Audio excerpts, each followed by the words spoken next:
Shortly after the release of ChatGPT, AI was everywhere, and it was very clear that the world was about to change. My buddy and I started a podcast called the Post AI Podcast. We produce and release a number of episodes. We started picking up some traction, and just when we were getting the ball rolling, I stopped working on it. And I stopped working on it because I was chronically depressed.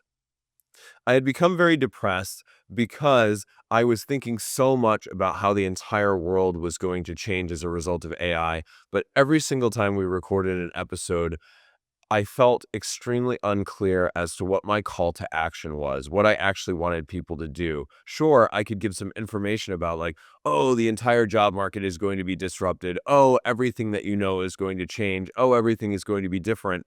But there was no way to really prepare people, no action steps for me to give the average viewer or listener. And I felt like I described it to my wife this way.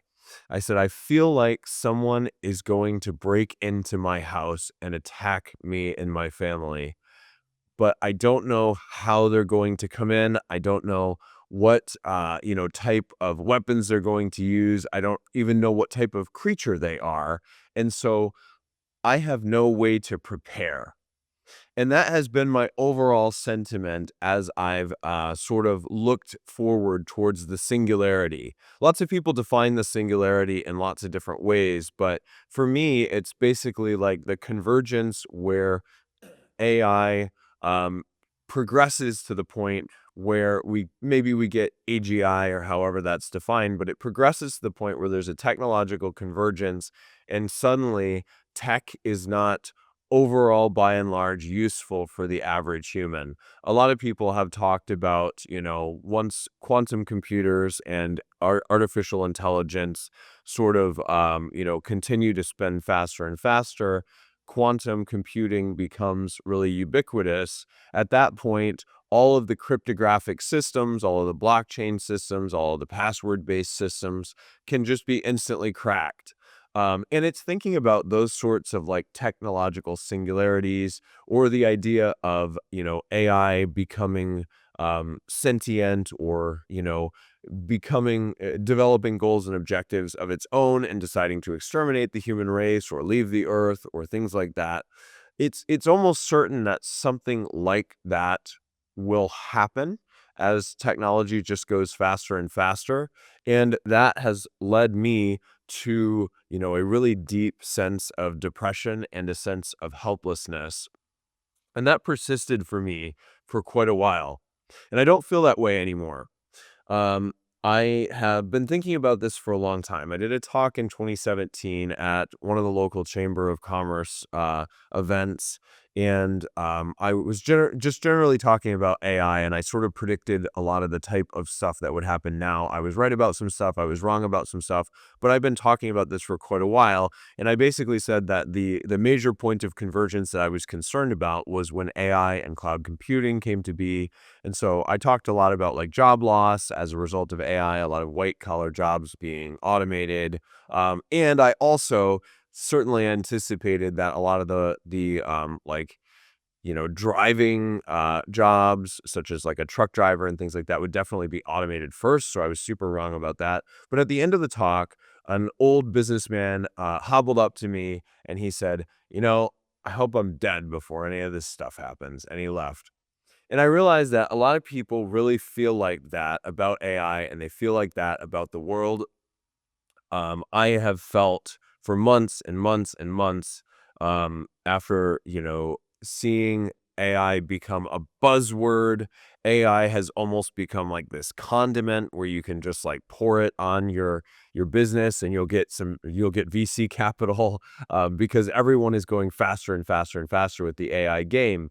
And I've been thinking and thinking about, what people are actually doing with the AI game. If you look at like AI 2027, which is a piece written by, among others, Daniel Cocatillo. I think I'm pronouncing his name correctly, but he was a researcher at OpenAI, and he became very concerned about AI safety. He became concerned about the alignment problem, recognizing that, a lot of these LLMs aren't necessarily aligned with human objectives, and they are becoming better and better at telling us what we want to hear, but then sort of secretly having their own goals and objectives. The example he gives, which I think is really helpful, is the example of a customer support representative who, yeah, they seem like, they're there to help you and all that, but they might have some sort of like hidden agendas, right? They might be actually trying to upsell you on different products, or they're trying to hit certain KPIs, like getting you off the phone after a certain amount of time or something like that. And a lot of these AIs are demonstrating that they can have this perceived sense of alignment, but they actually can be deceptive, and they can lie, they can sort of manipulate the user, all that sort of thing. And this is all behavior that apparently, according to the people who are working on these LLMs, um, and these AI models, this is behavior that is really, really hard to actually identify and work on, because a lot of this is sort of training, where you're sort of guiding the AI models. You're not necessarily like writing all of these programmable inputs and putting the goals in like one like little section, or building like a class or a method or whatever for your goals. They're not defined in the program somewhere. You're sort of like coaxing this thing along. And so the alignment problem could be really, really bad if we end up with a super intelligent AI that is not aligned with human objectives. And so, a lot of these, there's sort of two sides going on here. There are researchers who are saying, "Oh no, we need to stop. We need to get out of this. We need to, stop working on AI altogether." And then there are other people who are sort of saying, "Oh my goodness, we need to go as fast as possible so that we are in control." That seems to be where, OpenAI is headed. That seems to be where Google is headed. That seems to be where, Elon Musk is headed. And I certainly understand why all of those parties are doing what they are doing. They are going as fast as humanly possible, and they're going so fast and burning the candle at both ends, because they have this recognition that, okay, if we are actually able to create this AGI, which in a lot of cases is defined as a supercompute intelligence that is able to outperform the human mind in virtually every way, from strategy to brainstorming to working on individualized knowledge work tasks, all that sort of thing. Once we get that sort of super intelligence, we'll be able to really, really quickly work on all of these sorts of problems. We'll be able to move into the physical domain and say, okay, now we're going to tackle one problem at a time. We're going to say, okay, let's say plumbing, right? Plumbing is actually a really complicated thing to do. And you could come into that problem and say, okay, we are going to figure out how to replace all human plumbers. We are going to basically, maybe work with the government to designate specific economic zones where innovation can be, really accelerated. They remove a lot of regulation, and they'll actually use that supercomputing intelligence to work on the processes, the SOPs, all of that sort of stuff related to the procedures, not only of the knowledge work, but also of the physical work. And so you can do this theoretically, you could do this with so many different industries, and all of a sudden you have this way to just replace labor in so many different industries. And I think that the companies are seeing this as someone is going to end up with ultimate control. Someone is going to end up with just like extremely high level control, and they are going to be able to, really go incredibly fast, develop things, and you know, replace a lot of human workers in a lot of ways, but also just like replace entire industries and ecosystems, and really create this sort of power center. And that, I think, is really what they are hoping and trying to do. They are trying to be the ultimate godlike power, because if they don't, someone else is going to get to it first. And this is really important. There was a time when Elon Musk called for a slowdown to all of the AI progress. And of course, nobody listened to him. And no one would.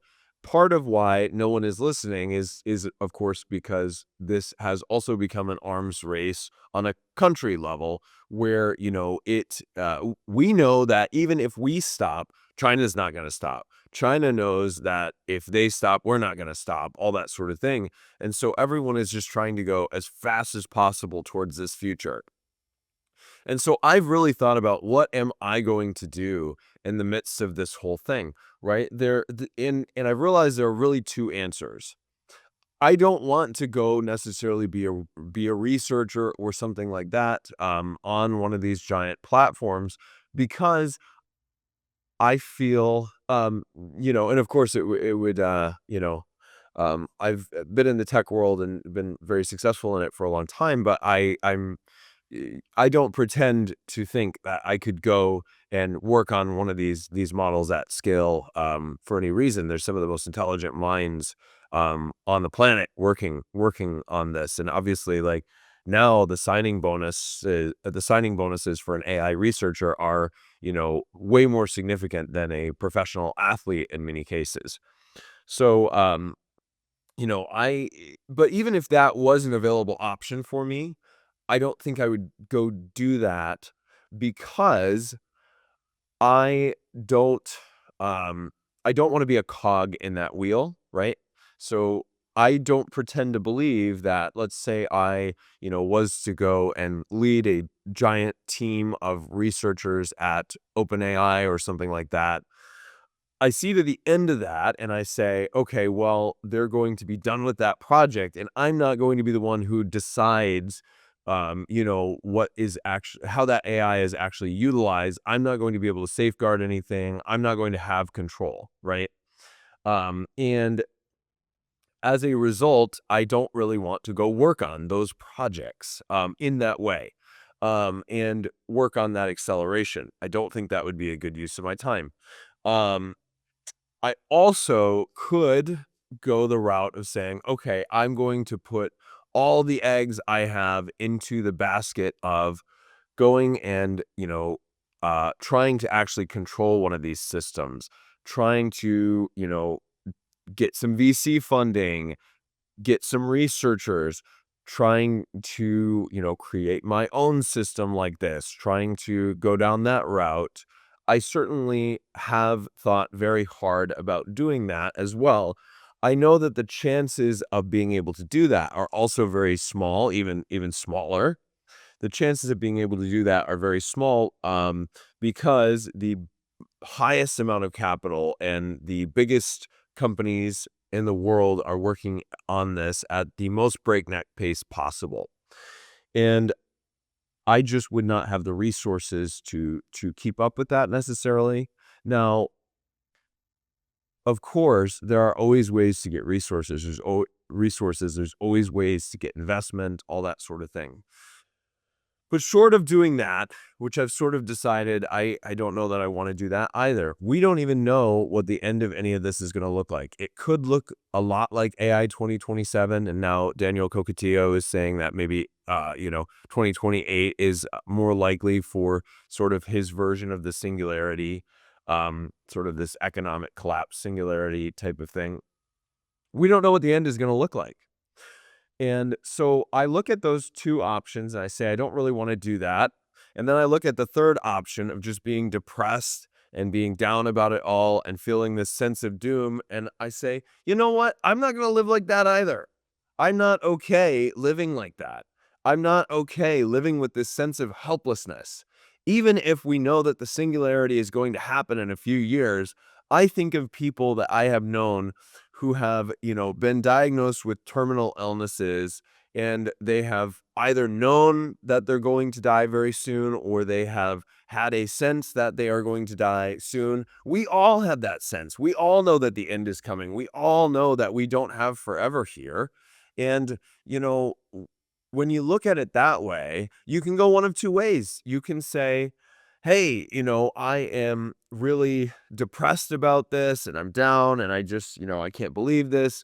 Or you can look at it this other way and you can say, okay, there is so much beauty here, and I'm going to enjoy the beauty for as long as I possibly can. I don't know what the outcome is going to be, but I am going to live in a beautiful state, and I'm going to enjoy myself and spend time with people throughout this whole time period.